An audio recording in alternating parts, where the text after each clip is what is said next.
Hello everyone, I'm really happy to be with you again in a new episode of The Fact, the series that discusses international political issues every week.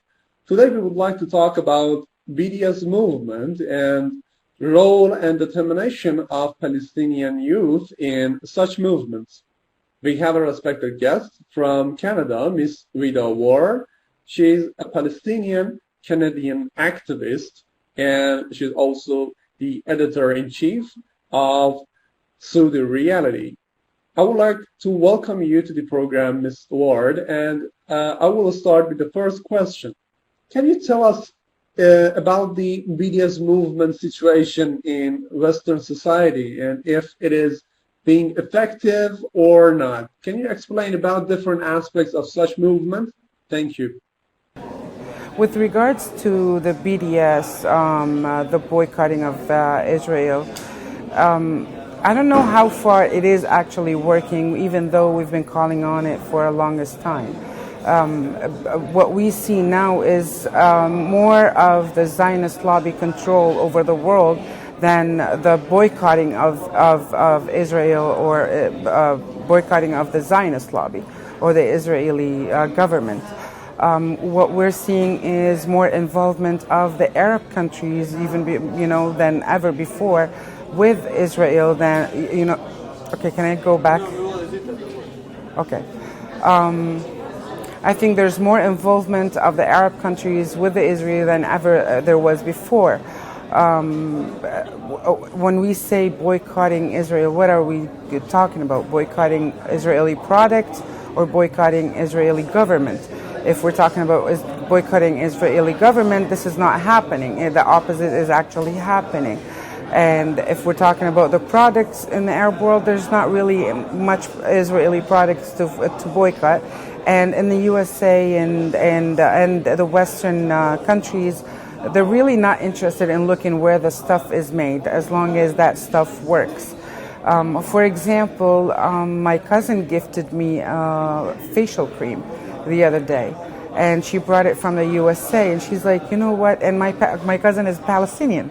She's like, this is the best product ever, it's the best facial cream ever. And I'm just trying to look at the expiration date, if it's okay to use, and I find it made in Israel. I didn't even have it in my heart to even open it and use it. I threw it right away in the garbage, even though it's a very expensive cream. But for her, as a Palestinian, I don't even think she looked at where it's made. So when we were talking about boycotting the Israeli products, people are not really interested where the stuff is made. They don't really look at that little detail in the back. They just use the stuff. And even if they were to look at it, how many people are really are having solidarity with the Palestinian cause nowadays? Even in a way, it is sad, and in a way, it's not to me. It's sad that nobody cares anymore. That even the Arab world the Palestinian cause is devilized in the Arab world. It's demonized. The Palestinian people are being demonized in many Arab countries. That makes me sad, but in the same time, it makes me kind of released, because Imam Ali said, لا تستوحشوا الطريق الحق لقلة سالكيه. Don't be afraid of the road of the truth, because there are a few people walking on it, and we are the few people that are walking on it. That means that we are on the same track, and I believe that this is the path of victory. We will be victorious in the end.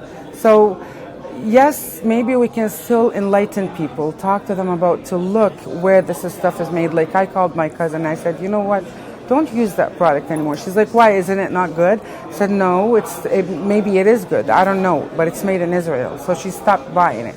Maybe we can reach out to people on a lower level than just saying, oh, boycott the Israeli products and boycott. Explain to them why nicely, because people are not trying to.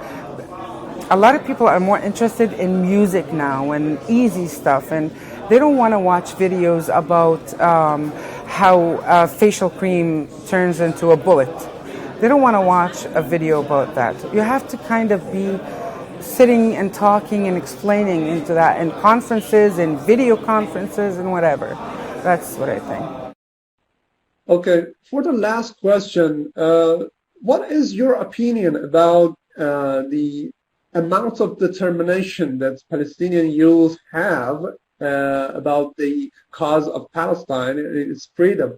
Do you think they are still strong and they are determined in order to continue this cause and fight against Zionist entity, or there are some changes in this generation?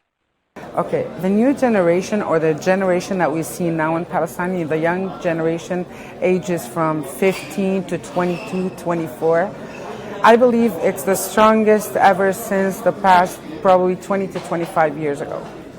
I think they're more determined than the other generations from 20 to 25 years ago, because now they know everybody's let go of their cause. Now they know it's them standing alone with only few supporting them, like Iran and only Iran, probably as a country we're talking, and Hezbollah and some other activists around the world that support their cause.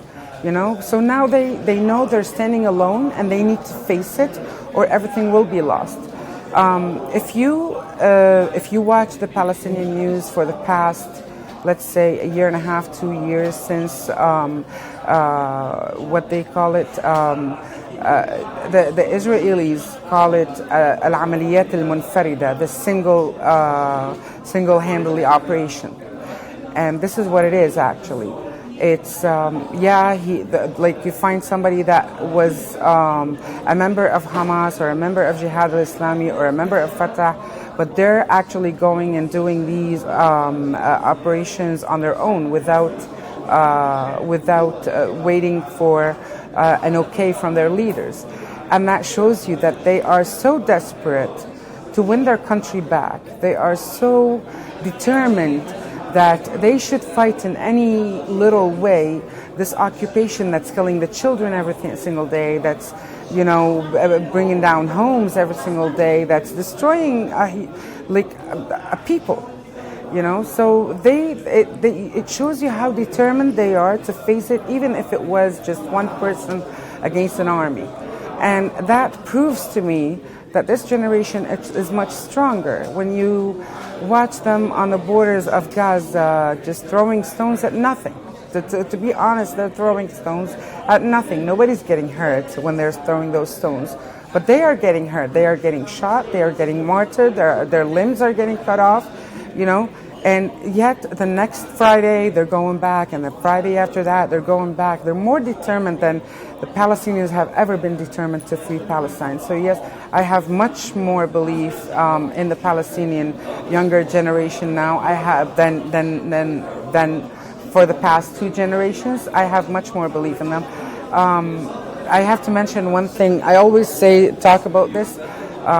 When I participated in a march of the return to Palestine in 2011, the night before, I was asked to have an interview on the TV station, the night before the march. And my little daughter was with me. She's 12 now. She was about 4 then. And we were walking in this restaurant, and this old Palestinian guy wearing all traditional clothing, and he looked at me, and then he looked at my daughter. He's like, well, just a glance. He's just, not you. Her generation will free Palestine. And it just stuck to me. And I think, yes, this coming generation, they will free Palestine. Okay, thank you so very much, Ms. Ward, for joining us in this episode. And I would really hope that we can have you again on this program and on next episodes in future. Thank you so very much, and goodbye.